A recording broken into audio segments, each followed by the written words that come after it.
नमस्कार दोस्तों, स्वागत है आपका हमारे YouTube चैनल में।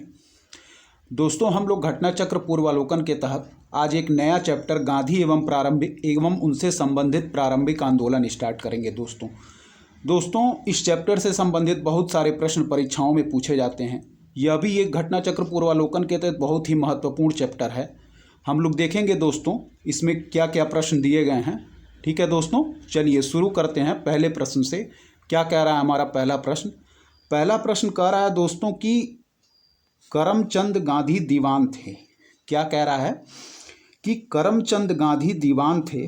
ऑप्शन ए है पोरबंदर के, ऑप्शन बी है राजकोट के, ऑप्शन सी है वांकानेर के, ऑप्शन डी है उपर्युक्त सभी राज्यों के। तो इसका आंसर हो जाएगा दोस्तों उपर्युक्त सभी राज्यों के। क्या है? उपर्युक्त सभी राज्यों के।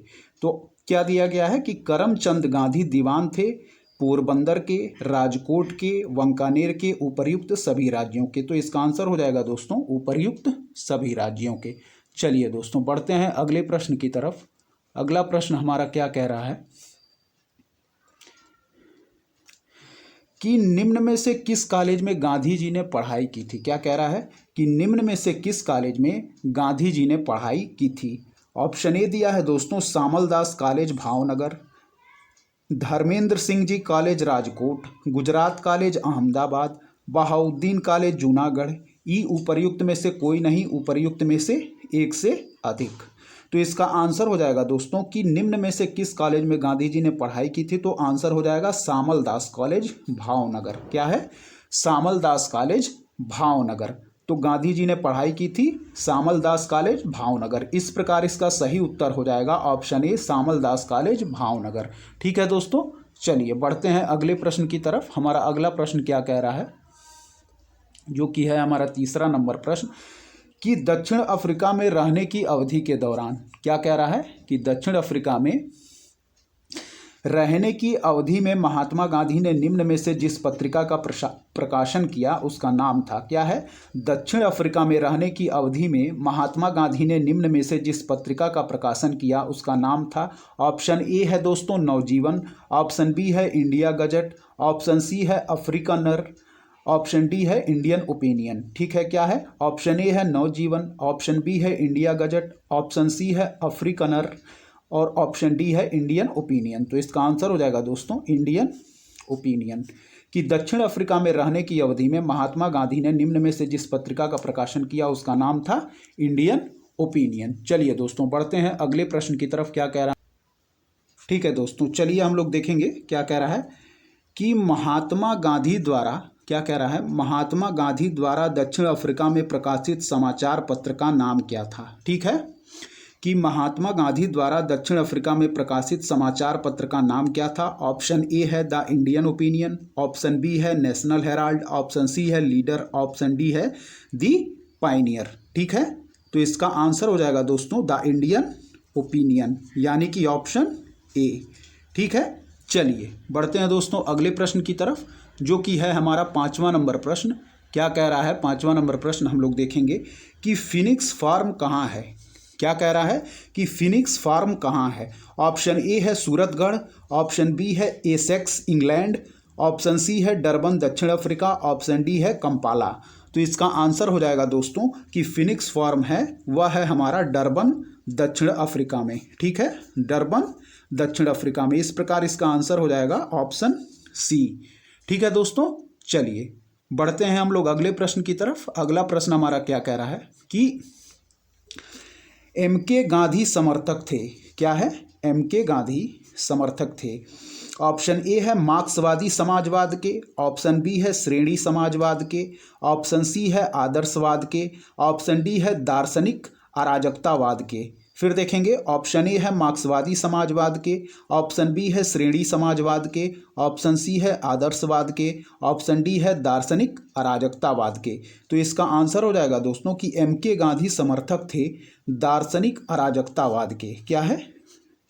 एम.के. गांधी समर्थक थे दार्शनिक अराजकतावाद के। ठीक है दोस्तों, चलिए बढ़ते हैं अगले प्रश्न की तरफ। सातवां नंबर प्रश्न जो है वह क्या कह रहा है हमारा, कह रहा है कि निम्न में से गांधी जी के राम राज्य के युगल सिद्धांत कौन थे। क्या है? निम्न में से गांधी जी के राम राज्य के युगल सिद्धांत कौन थे। ऑप्शन ए है छुआछूत की समाप्ति तथा नशाबंदी, ऑप्शन बी है सत्य तथा अहिंसा, ऑप्शन सी है खादी तथा चरखा, ऑप्शन डी है सही लक्ष्य तथा सही उपाय। तो इसका आंसर हो जाएगा दोस्तों सत्य तथा अहिंसा, सत्य तथा अहिंसा, ऑप्शन बी। ठीक है, फिर देखेंगे निम्न में से गांधी जी के राम राज्य के युगल सिद्धांत कौन थे? सत्य तथा अहिंसा, यानी कि ऑप्शन बी हो जाएगा दोस्तों। ठीक है, क्या हो जाएगा? Option B. ठीक है दोस्तों, ऑप्शन बी हो जाएगा इसका। चलिए देखते हैं अगले प्रश्न की तरफ। अगला प्रश्न हम लोग का क्या कह रहा है, जो कि है हमारा 8वां नंबर प्रश्न। क्या कह रहा है, बढ़ेंगे हम लोग 8वें प्रश्न की तरफ कि गांधी जी की दृष्टि में अहिंसा का अर्थ है। क्या कह रहा है? गांधी जी की दृष्टि में अहिंसा का अर्थ है। ऑप्शन ए है सत्य की प्राप्ति का रास्ता, ऑप्शन बी है राजनीतिक स्वतंत्रता प्राप्ति का रास्ता, ऑप्शन सी दिया गया है दोस्तों ईश्वर संस्मरण का एकमात्र रास्ता, ऑप्शन डी है आत्मविलीनीकरण। फिर से देखेंगे कि गांधी जी की दृष्टि में अहिंसा का अर्थ है, ए है सत्य की प्राप्ति का रास्ता, ऑप्शन बी है राजनीतिक स्वतंत्रता प्राप्ति का रास्ता, ऑप्शन सी है ईश्वर संस्मरण का एकमात्र रास्ता, ऑप्शन डी है आत्मविलीनीकरण। तो इसका आंसर हो जाएगा दोस्तों कि गांधी जी की दृष्टि में अहिंसा का अर्थ है सत्य की प्राप्ति का रास्ता, यानी कि इसका आंसर हो जाएगा ऑप्शन ए, सत्य की प्राप्ति का रास्ता। ठीक है दोस्तों, चलिए बढ़ते हैं अगले प्रश्न की तरफ। चलिए दोस्तों, क्या कह रहा है कि गांधी के संदर्भ में 9वां नंबर प्रश्न कह रहा है कि गांधी के संदर्भ में निम्न में से कौन सा सही है? ए है बिना मार्क्सवाद के मार्क्सवादी, बी है बिना समाजवाद के समाजवादी, ऑप्शन सी है बिना व्यक्तिवाद के व्यक्तिवादी, ऑप्शन डी है समाजवादियों में एक व्यक्तिवादी और समाजवादियों में एक मार्क्सवादी। तो इसका आंसर जो सही है दोस्तों वह है कि समाजवादियों में एक व्यक्तिवादी और समाजवादियों में एक मार्क्सवादी। इसका आंसर हो जाएगा ऑप्शन नंबर डी। गांधी के संदर्भ में कौन सा कथन सही है? ऑप्शन डी, समाजवादियों में एक व्यक्तिवादी और समाजवादियों में एक मार्क्सवादी। चलिए दोस्तों बढ़ते हैं अगले प्रश्न की तरफ। अगला प्रश्न हमारा क्या कह रहा है, जो कि है हमारा 10वां नंबर प्रश्न। देखेंगे हम लोग 10वां नंबर प्रश्न क्या कह रहा है कि गांधी की सत्याग्रह रणनीति में निम्नलिखित में से किसे सबसे अंतिम स्थान प्राप्त है? गांधी की सत्याग्रह रणनीति में निम्नलिखित में से किसे सबसे अंतिम स्थान प्राप्त है? ऑप्शन ए है बहिष्कार, ऑप्शन बी है धरना, ऑप्शन सी है उपवास, ऑप्शन डी है हड़ताल। तो इसका सही आंसर हो जाएगा दोस्तों हड़ताल, कि गांधी की सत्याग्रह रणनीति में सबसे अंतिम स्थान हड़ताल को प्राप्त है दोस्तों। चलिए बढ़ते हैं अगले प्रश्न की तरफ। अगला प्रश्न हमारा क्या कह रहा है, 11वां नंबर प्रश्न, कि गांधी के सिद्धांत के अनुसार निम्न में से कौन सा एक कथन सत्य नहीं है? गांधी के सिद्धांत के अनुसार कौन सा एक कथन सही नहीं है? ए है सत्याग्रही का उद्देश्य शत्रु को पराजित करना है, ऑप्शन बी है सत्याग्रही का शस्त्र अहिंसा है, ऑप्शन सी है सत्याग्रही को अपने संकल्प में दृढ़ विश्वास होना चाहिए, और ऑप्शन डी जो है दोस्तों इसका दिया गया है कि सत्याग्रहियों को विरोधियों के प्रति द्वेष भावना नहीं रखना चाहिए। ठीक है, तो इसका आंसर हो जाएगा दोस्तों सत्याग्रही का उद्देश्य शत्रु को पराजित करना है। यह सही नहीं है। गांधी जी के सिद्धांत के अनुसार निम्न में से कौन सा एक कथन सही नहीं है कि सत्याग्रही का उद्देश्य शत्रु को पराजित करना है? यह ऑप्शन सही नहीं है, यानी कि इसका उत्तर हो जाएगा ऑप्शन ए। ठीक है, चलिए बढ़ते हैं दोस्तों अगले प्रश्न की तरफ, जो कि है हमारा 12वां नंबर प्रश्न। क्या कह रहा है, चलिए दोस्तों देखते हैं क्या कह रहा है हमारा 12वां नंबर प्रश्न। कह रहा है कि गांधी जी के अनुसार क्या कह रहा है कि गांधी जी के अनुसार हिंसा का क्रूरतम रूप है। क्या है? गांधी जी के अनुसार हिंसा का क्रूरतम रूप है गरीबी का स्थायित्व, ऑप्शन बी है गोवध, ऑप्शन सी है मानव हत्या, ऑप्शन डी है महिलाओं और बच्चों का उत्पीड़न। क्या है? गांधी जी के अनुसार हिंसा का क्रूरतम रूप है गरीबी का स्थायित्व, ऑप्शन बी है गोवध, ऑप्शन सी है मानव हत्या, ऑप्शन डी है महिलाओं और बच्चों का उत्पीड़न। तो इसका सही आंसर है दोस्तों गरीबी का स्थायित्व। गांधी जी के अनुसार हिंसा का क्रूरतम रूप है, क्या है दोस्तों? गांधी जी के अनुसार हिंसा का जो क्रूरतम रूप है वह है दोस्तों गरीबी का स्थायित्व। ठीक है, ऑप्शन ए। चलिए बढ़ते हैं दोस्तों अगले प्रश्न की तरफ। क्या कह रहा है हमारा अगला प्रश्न, जो कि है हमारा 13वां नंबर प्रश्न। वह क्या कह रहा है देखेंगे हम लोग कि गांधी जी ने परिवार नियोजन हेतु क्या तरीका बताया। गांधी जी ने परिवार नियोजन हेतु क्या तरीका बताया। ऑप्शन ए है आत्मनियंत्रण, ऑप्शन बी है नसबंदी, ऑप्शन सी है निरोध, ऑप्शन डी है लूप। तो इसका आंसर हो जाएगा दोस्तों आत्मनियंत्रण। गांधी जी ने परिवार नियोजन हेतु क्या तरीका बताया, ऑप्शन ए यानी कि आत्मनियंत्रण। ठीक है दोस्तों, चलिए बढ़ते हैं अगले प्रश्न की तरफ। अगला प्रश्न क्या कह रहा है, 14 नंबर प्रश्न, गांधी जी दक्षिण अफ्रीका में कितने वर्ष रहे।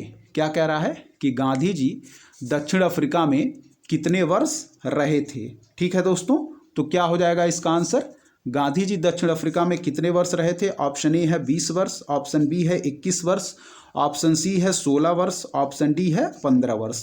तो गांधी जी दक्षिण अफ्रीका में दोस्तों 21 वर्ष रहे थे। ठीक है, 21 वर्ष इसका आंसर हो जाएगा ऑप्शन बी। गांधी जी दक्षिण अफ्रीका में कितने वर्ष रहे, 21 वर्ष। ठीक है दोस्तों, चलिए बढ़ते हैं अगले प्रश्न की तरफ। अगला प्रश्न क्या कह रहा है कि महात्मा गांधी दक्षिण अफ्रीका से भारत किस वर्ष लौटे। क्या कह रहा है कि महात्मा गांधी दक्षिण अफ्रीका से भारत में किस वर्ष लौटे। महात्मा गांधी दक्षिण अफ्रीका से भारत किस वर्ष में लौटे। ऑप्शन ए है 1915, ऑप्शन बी है 1917, ऑप्शन सी है 1916, ऑप्शन डी है 1918। तो इसका आंसर हो जाएगा दोस्तों 1915। महात्मा गांधी दक्षिण अफ्रीका से भारत किस वर्ष में लौटे, 1915। ठीक है दोस्तों, चलिए दोस्तों क्या कह रहा है कि दक्षिण अफ्रीका के किस रेलवे स्टेशन पर गांधी को ट्रेन से फेंका गया था। दक्षिण अफ्रीका के किस रेलवे स्टेशन पर गांधी को ट्रेन से फेंका गया था। ठीक है दोस्तों, ऑप्शन ए है जोहानसबर्ग, ऑप्शन बी है पीटरमारिट्सबर्ग, ऑप्शन सी है डरबन, ऑप्शन डी है प्रिटोरिया। तो दक्षिण अफ्रीका के किस रेलवे स्टेशन पर गांधी को ट्रेन से फेंका गया था, यह हो जाएगा दोस्तों ऑप्शन बी पीटरमारिट्सबर्ग। ठीक है दोस्तों, पीटरमारिट्सबर्ग। जो 16वां नंबर प्रश्न है वह कह रहा है कि दक्षिण अफ्रीका के किस रेलवे स्टेशन पर गांधी को ट्रेन से फेंका गया था, तो ऑप्शन बी पीटरमारिट्सबर्ग। चलिए बढ़ते हैं अगले प्रश्न की तरफ। 17वां नंबर प्रश्न क्या कह रहा है कि एम.के. गांधी ने निम्नलिखित भारतीय राष्ट्रीय कांग्रेस के अधिवेशनों में से किस एक में सर्वप्रथम भाग लिया था। क्या है, एम.के. गांधी ने निम्नलिखित भारतीय राष्ट्रीय कांग्रेस के अधिवेशनों में से किस एक में सर्वप्रथम भाग लिया था। ऑप्शन ए है लखनऊ अधिवेशन 1916, ऑप्शन बी है कलकत्ता अधिवेशन 1901, ऑप्शन सी है अमृतसर अधिवेशन 1919, ऑप्शन डी है नागपुर अधिवेशन 1920। तो इसका आंसर हो जाएगा दोस्तों कलकत्ता अधिवेशन 1901। एम.के. गांधी ने निम्नलिखित भारतीय राष्ट्रीय कांग्रेस के अधिवेशनों में से किस एक में सर्वप्रथम भाग लिया था, कलकत्ता अधिवेशन 1901। ठीक है दोस्तों, चलिए बढ़ते हैं अगले प्रश्न की तरफ। भारत के स्वतंत्रता आंदोलन के दौरान महात्मा गांधी द्वारा स्थापित साबरमती आश्रम नगर के बाहर स्थित है। क्या है, भारत के स्वतंत्रता आंदोलन के दौरान महात्मा गांधी द्वारा स्थापित साबरमती आश्रम नगर के बाहर स्थित है। ऑप्शन ए है गांधीनगर, ऑप्शन बी है अहमदाबाद, ऑप्शन सी है राजकोट, ऑप्शन डी है वर्धा। तो इसका आंसर हो जाएगा दोस्तों अहमदाबाद। ठीक है, भारत के स्वतंत्रता आंदोलन के दौरान महात्मा गांधी द्वारा स्थापित साबरमती आश्रम अहमदाबाद नगर के बाहर स्थित है। चलिए दोस्तों, इसका आंसर हो जाएगा ऑप्शन बी। बढ़ते हैं अगले प्रश्न की तरफ। अगला प्रश्न है कि महात्मा गांधी ने अहमदाबाद के निकट साबरमती के किनारे एक आश्रम बनाया था, इसे कहा जाता था। क्या है, महात्मा गांधी ने अहमदाबाद के निकट साबरमती के किनारे एक आश्रम बनाया था, इसे कहा जाता था स्वाध्याय आश्रम, ऑप्शन बी हरिजन आश्रम, ऑप्शन सी सत्याग्रह आश्रम, ऑप्शन डी स्वराज आश्रम। तो इसका आंसर हो जाएगा दोस्तों सत्याग्रह आश्रम। क्या हो जाएगा, सत्याग्रह आश्रम। महात्मा गांधी ने अहमदाबाद के निकट साबरमती के किनारे एक आश्रम बनाया था, इसे कहा जाता था सत्याग्रह आश्रम। दोस्तों हम लोग सारे क्वेश्चन प्रैक्टिस फॉर्म में देखेंगे। ठीक है, बहुत सारी परीक्षाएं लगी हुई हैं, इसलिए हम लोग इसको डिटेल फॉर्म में ना कवर करके प्रैक्टिस फॉर्म में कवर करेंगे। ठीक है दोस्तों, बाद में हम लोग इस बुक को डिटेल फॉर्म में भी कवर करेंगे। चलिए बढ़ते हैं अगले प्रश्न की तरफ, जो कि है हमारा 20वां नंबर प्रश्न। क्या दोस्तों, 20वां नंबर प्रश्न कह रहा है कि महात्मा गांधी से संबद्ध निम्नलिखित आश्रमों में से कौन सबसे पुराना है? क्या है कि महात्मा गांधी से संबद्ध निम्नलिखित आश्रमों में से कौन सबसे पुराना है? ऑप्शन ए है साबरमती, ऑप्शन बी है फिनिक्स, ऑप्शन सी है वर्धा, ऑप्शन डी है सदाकत। तो महात्मा गांधी से संबद्ध निम्नलिखित आश्रमों में कौन सबसे पुराना है? इसका आंसर हो जाएगा दोस्तों फिनिक्स आश्रम, जो कि इन्होंने कहाँ स्थापित किया था?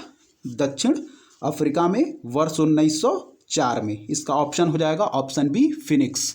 ठीक है दोस्तों, चलिए बढ़ते हैं अगले प्रश्न की तरफ कि गांधी जी ने सेवा धर्म कहाँ अपनाया था? ऑप्शन ए मुंबई में, ऑप्शन बी शांति निकेतन में, ऑप्शन सी दक्षिण अफ्रीका में, ऑप्शन डी पुणे में। गांधी जी ने सेवा धर्म कहाँ अपनाया था? Option A Mumbai, option B Shantiniketan, option C दक्षिण अफ्रीका, ऑप्शन डी पुणे। तो इसका आंसर हो जाएगा दोस्तों ऑप्शन सी दक्षिण अफ्रीका में, ऑप्शन सी दक्षिण अफ्रीका में। ठीक है, गांधी जी ने सेवा धर्म कहाँ अपनाया था? दक्षिण अफ्रीका में। चलिए दोस्तों बढ़ते हैं अगले प्रश्न की तरफ। कह रहा है कि महात्मा गांधी के राजनीतिक गुरु कौन थे? क्या है? महात्मा गांधी के राजनीतिक गुरु कौन थे? ऑप्शन ए है सी आर दास, ऑप्शन बी है दादा भाई नौरोजी, ऑप्शन सी है तिलक, ऑप्शन डी है गोपाल कृष्ण गोखले। तो इसका आंसर हो जाएगा दोस्तों गोपाल कृष्ण गोखले। महात्मा गांधी के राजनीतिक गुरु कौन थे? गोपाल कृष्ण गोखले। आंसर हो जाएगा ऑप्शन डी। चलिए बढ़ते हैं अगले प्रश्न की तरफ कि महात्मा गांधी के अनुसार राजनीति का तात्पर्य था। क्या है? महात्मा गांधी के अनुसार राजनीति का तात्पर्य था। ऑप्शन ए है दोस्तों धर्म विहीन राजनीति, ऑप्शन बी है जन कल्याण के लिए सक्रियता, ऑप्शन सी है सत्य विहीन राजनीति, ऑप्शन डी है उपर्युक्त में से कोई नहीं। तो इसका आंसर हो जाएगा दोस्तों ऑप्शन बी। क्या हो जाएगा? यानी कि जन कल्याण के लिए सक्रियता। ऑप्शन बी नंबर इसका सही हो जाएगा। महात्मा गांधी के अनुसार राजनीति का तात्पर्य जन कल्याण के लिए सक्रियता था। चलिए बढ़ते हैं। ठीक है दोस्तों, चलिए देखते हैं अगला प्रश्न। गांधी जी ने राजनीति का जो प्रतिमान प्रस्तुत किया है निम्न में से कौन सी विशेषता उसमें नहीं है? गांधी जी ने राजनीति का जो प्रतिमान प्रस्तुत किया है निम्न में से कौन सी विशेषता उसमें नहीं है? ऑप्शन ए है नैतिकता, ऑप्शन बी है धर्म, ऑप्शन सी है मानवता, ऑप्शन डी है सत्ता। तो इसका आंसर हो जाएगा दोस्तों ऑप्शन डी सत्ता, कि गांधी जी ने राजनीति का जो प्रतिमान प्रस्तुत किया है निम्न में से कौन सी विशेषता उसमें नहीं है? सत्ता। ऑप्शन डी इसका आंसर हो जाएगा। ठीक है, चलिए बढ़ते हैं अगले प्रश्न की तरफ। अगला प्रश्न क्या कह रहा है कि निम्नलिखित में से किसने सत्याग्रह शब्द को गढ़ा? निम्नलिखित में से किसने सत्याग्रह शब्द को गढ़ा? ऑप्शन ए है हरिलाल गांधी, ऑप्शन बी है महात्मा गांधी, ऑप्शन सी है रामदास गांधी, ऑप्शन डी है मणिलाल गांधी। इसका आंसर हो जाएगा दोस्तों महात्मा गांधी। कि सत्याग्रह शब्द को किसने गढ़ा था? महात्मा गांधी ने। ऑप्शन बी इसका आंसर हो जाएगा। चलिए बढ़ते हैं अगले प्रश्न की तरफ। भारत के स्वतंत्रता संघर्ष के दौरान सबसे पहले सत्याग्रह किसने किया था? भारत के स्वतंत्रता संघर्ष के दौरान सबसे पहले सत्याग्रह किसने किया था? Option A Sardar Patel, option B Jawaharlal Nehru, option C Vinoba Bhave, option D Mahatma Gandhi. तो इसका आंसर हो जाएगा दोस्तों ऑप्शन डी महात्मा गांधी। तो भारत के स्वतंत्रता संघर्ष के दौरान सबसे पहले सत्याग्रह किसने किया था? महात्मा गांधी ने। चलिए दोस्तों 27वां नंबर प्रश्न है जो दोस्तों वह कह रहा है कि निम्न में से कौन सा भारत में गांधी जी का प्रथम सत्याग्रह आंदोलन था जिसमें उन्होंने सविनय अवज्ञा का प्रयोग किया? क्या है? निम्न में से कौन सा भारत में गांधी जी का प्रथम सत्याग्रह आंदोलन था जिसमें उन्होंने सविनय अवज्ञा का प्रयोग किया? ऑप्शन ए है चंपारण, ऑप्शन बी है खेड़ा, ऑप्शन सी है अहमदाबाद, ऑप्शन डी है रॉलेट सत्याग्रह, ऑप्शन ई है उपर्युक्त में से कोई नहीं, उपर्युक्त में से एक से अधिक। तो आंसर इसका हो जाएगा दोस्तों चंपारण। कि निम्न में से कौन सा भारत में गांधी जी का प्रथम सत्याग्रह आंदोलन था जिसमें उन्होंने सविनय अवज्ञा का प्रयोग किया? तो इसका आंसर हो जाएगा चंपारण, यानी कि ऑप्शन ए। ठीक है, चलिए बढ़ते हैं दोस्तों अगले प्रश्न की तरफ। अगला प्रश्न हमारा जो है वह क्या कह रहा है? 28वां नंबर प्रश्न क्या कह रहा है? चलिए देखेंगे। 28वां नंबर प्रश्न जो है दोस्तों वह क्या कह रहा है कि निम्नलिखित में से क्या है कि निम्नलिखित में से मोहनदास करमचंद गांधी किसके लिए सर्वाधिक जाने जाते हैं? निम्नलिखित में से मोहनदास करमचंद गांधी किसके लिए सर्वाधिक जाने जाते हैं? ऑप्शन ए है भारतीय स्वतंत्रता को प्राप्त करने के लिए निष्क्रिय विरोध करने के लिए, ऑप्शन बी है एक इस्लामी राष्ट्र स्थापित करने की इच्छा के लिए, ऑप्शन सी है हिंदुओं द्वारा राजनीतिक कार्यालय करने का विरोध करने के लिए। ऑप्शन डी है ब्रिटिश राज को समाप्त करने की हिंसा को प्रोत्साहित करने के लिए। तो इसका आंसर हो जाएगा दोस्तों ऑप्शन ए, यानी कि भारतीय स्वतंत्रता को प्राप्त करने के लिए निष्क्रिय विरोध करने के लिए। मोहनदास करमचंद गांधी किसके लिए जाने जाते हैं? भारतीय स्वतंत्रता को प्राप्त करने के लिए निष्क्रिय विरोध करने के लिए। ठीक है, तो इस प्रकार इसका आंसर हो जाएगा ऑप्शन ए। चलिए बढ़ते हैं दोस्तों अगले प्रश्न की तरफ। अगला प्रश्न हमारा क्या कह रहा है, जो कि है हमारा 29वां नंबर प्रश्न। निम्नलिखित में से किसने कहा था कि विदेशी वस्त्रों की बर्बादी ही उनके साथ सर्वोत्तम व्यवहार है? निम्नलिखित में से किसने कहा था कि विदेशी वस्त्रों की बर्बादी ही उनके साथ सर्वोत्तम व्यवहार है? तो इसका ऑप्शन दिया गया है रविंद्रनाथ टैगोर, ऑप्शन बी है महात्मा गांधी, और अदर ऑप्शंस को चलिए देखते हैं क्या कह रहा है अदर ऑप्शंस हमारे जो। ठीक है दोस्तों, तो विदेशी वस्त्रों की बर्बादी ही उनके साथ सर्वोत्तम व्यवहार है, इसका ऑप्शन ए है रविंद्रनाथ टैगोर, ऑप्शन बी है महात्मा गांधी, और जो ऑप्शन सी है वह दिया गया है सी.आर. दास, और ऑप्शन डी दिया गया है सुभाष चंद्र बोस। तो इसका सही आंसर जो हो जाएगा दोस्तों वह है बी महात्मा गांधी। विदेशी वस्त्रों की बर्बादी ही उनके साथ सर्वोत्तम व्यवहार है, यह किसने कहा था? महात्मा गांधी ने। ठीक है दोस्तों, चलिए बढ़ते हैं अगले प्रश्न की तरफ। अगला प्रश्न हमारा क्या कह रहा है? अगला प्रश्न है दोस्तों 30वां नंबर प्रश्न क्या कह रहा है कि ब्रिटिश निर्मित उत्पादों का गांधी का बहिष्कार प्रभावी हुआ क्योंकि ब्रिटेन भारत को एक बड़ा क्या है? ब्रिटिश निर्मित उत्पादों का गांधी का बहिष्कार प्रभावी हुआ क्योंकि ब्रिटेन भारत को एक बड़ा नौ परिवहन केंद्र समझता था, औद्योगिक केंद्र समझता था, निर्मित वस्तुओं का बाजार समझता था, खनिज संसाधनों का स्रोत समझता था। तो इसका आंसर हो जाएगा दोस्तों निर्मित वस्तुओं का बाजार समझता था।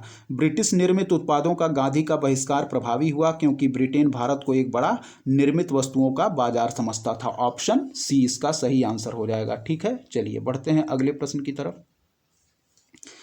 दोस्तों महात्मा गांधी के राजनीतिक जीवन की निम्नलिखित घटनाओं का कालक्रम क्या है? ठीक है, ऑप्शन पहला है चंपारण, दूसरा है अहमदाबाद मिल हड़ताल, तीसरा है खेड़ा, चौथा है असहयोग आंदोलन।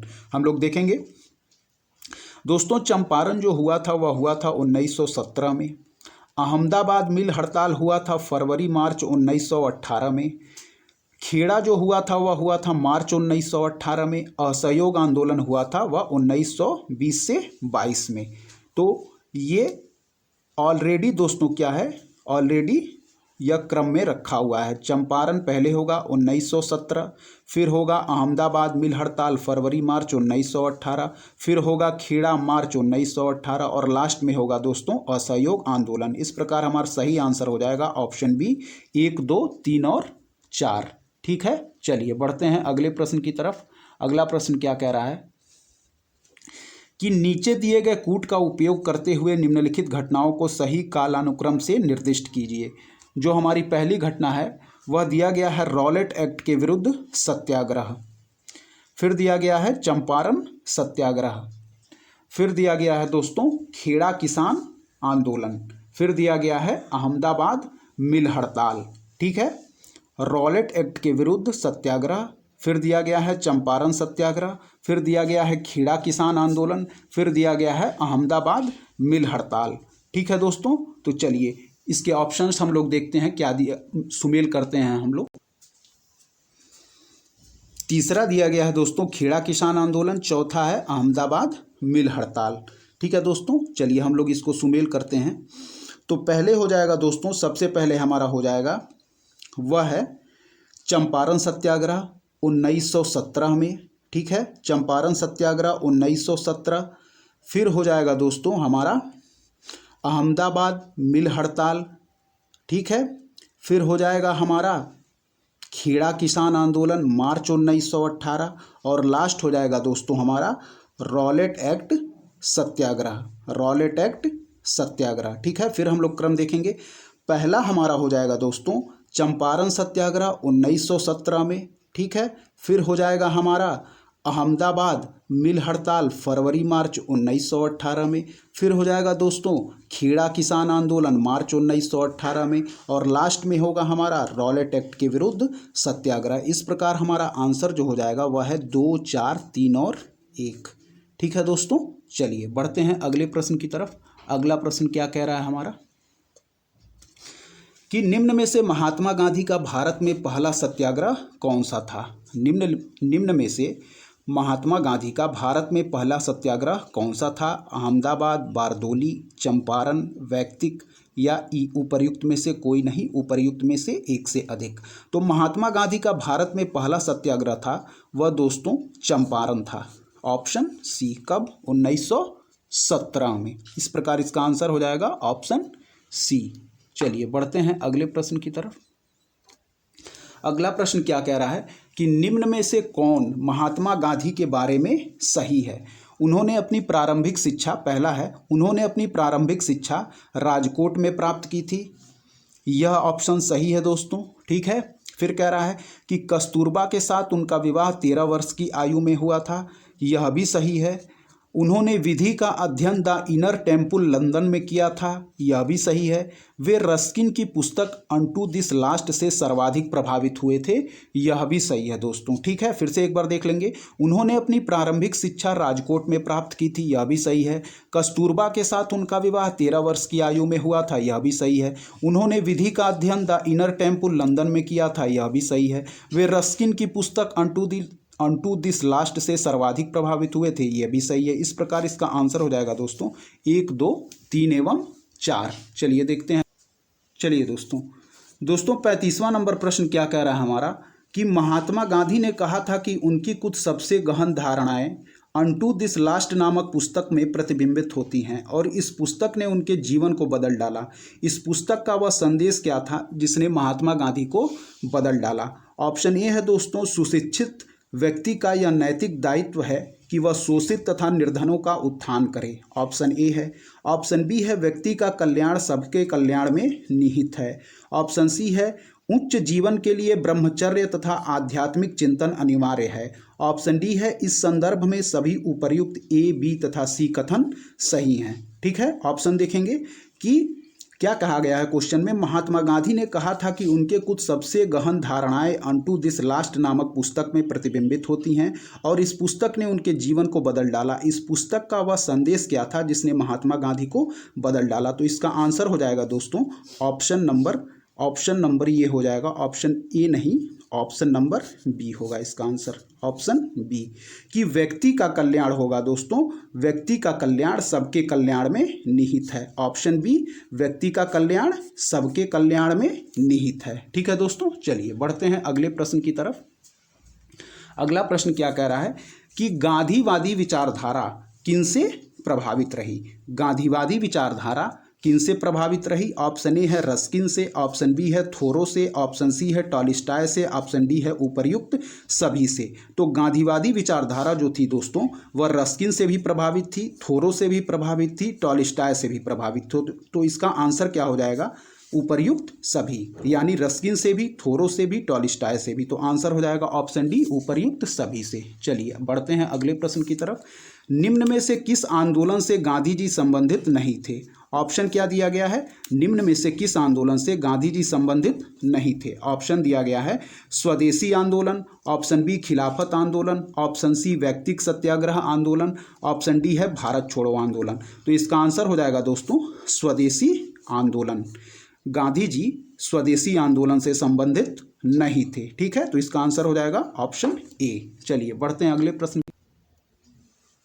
चलिए दोस्तों, निम्नलिखित सत्याग्रहों में से किसका नेतृत्व महात्मा गांधी ने नहीं किया था। क्या है, निम्नलिखित सत्याग्रहों में से किसका नेतृत्व महात्मा गांधी ने नहीं किया था। ऑप्शन ए है भारत छोड़ो आंदोलन, ऑप्शन बी है सविनय अवज्ञा, ऑप्शन सी है बारदोली, ऑप्शन डी है खेड़ा। तो इसका आंसर हो जाएगा दोस्तों बारदोली। निम्न में से किसका नेतृत्व महात्मा गांधी ने नहीं किया था, यह हो जाएगा बारदोली। ठीक है, इसका ऑप्शन हो जाएगा ऑप्शन सी सही आंसर है इसका। चलिए दोस्तों बढ़ते हैं अगले प्रश्न की तरफ। अगला प्रश्न क्या कह रहा है दोस्तों, 39वां नंबर प्रश्न है कि निम्न कथनों में से गांधी के संदर्भ में कौन सही है। निम्न कथनों में से गांधी के संदर्भ में कौन सही है? ऑप्शन ए है जाति विहीन अछूतों की दशा में सुधार के लिए कठोर संघर्ष किया। ऑप्शन बी है असहयोग आंदोलन शुरू किया। ऑप्शन सी है सविनय अवज्ञा आंदोलन शुरू किया। ऑप्शन डी है उपर्युक्त सभी। तो इसका आंसर हो जाएगा दोस्तों ऑप्शन डी उपर्युक्त सभी। जाति विहीन अछूतों की दशा में सुधार के लिए कठोर संघर्ष किया, यह भी सही है। असहयोग आंदोलन शुरू किया, यह भी सही है। सविनय अवज्ञा आंदोलन शुरू किया, यह भी सही है। तो इस प्रकार इसका आंसर हो जाएगा दोस्तों ऑप्शन डी यानी कि उपर्युक्त सभी। ठीक है, चलिए बढ़ते हैं अगले प्रश्न की तरफ, जो कि है हमारा 40वां नंबर प्रश्न। महात्मा गांधी को सर्वप्रथम राष्ट्रपिता किसने कहा था? महात्मा गांधी को सर्वप्रथम राष्ट्रपिता किसने कहा था? ऑप्शन ए है जवाहरलाल नेहरू। ऑप्शन बी है वल्लभ भाई पटेल। ऑप्शन सी है सी राजगोपालाचारी। ऑप्शन डी है सुभाष चंद्र बोस। तो महात्मा गांधी को सर्वप्रथम राष्ट्रपिता सुभाष चंद्र बोस ने कहा था। ठीक है दोस्तों, सुभाष चंद्र बोस ने कहा था। तो दोस्तों हम लोग वीडियो को यहीं पे रोकते हैं। ठीक है, बाकी जो बचे हुए पार्ट हैं वो हम लोग अगले वीडियो में कवर करेंगे दोस्तों। यदि आपको हमारी वीडियो पसंद आ रही हो दोस्तों, तो हमारे वीडियो को ज़रूर लाइक करें, हमारे चैनल को ज़रूर सब्सक्राइब करें दोस्तों, और अपने दोस्तों के बीच शेयर करें, और इसी तरह लगातार पढ़ते रहें दोस्तों। जय हिंद दोस्तों, धन्यवाद।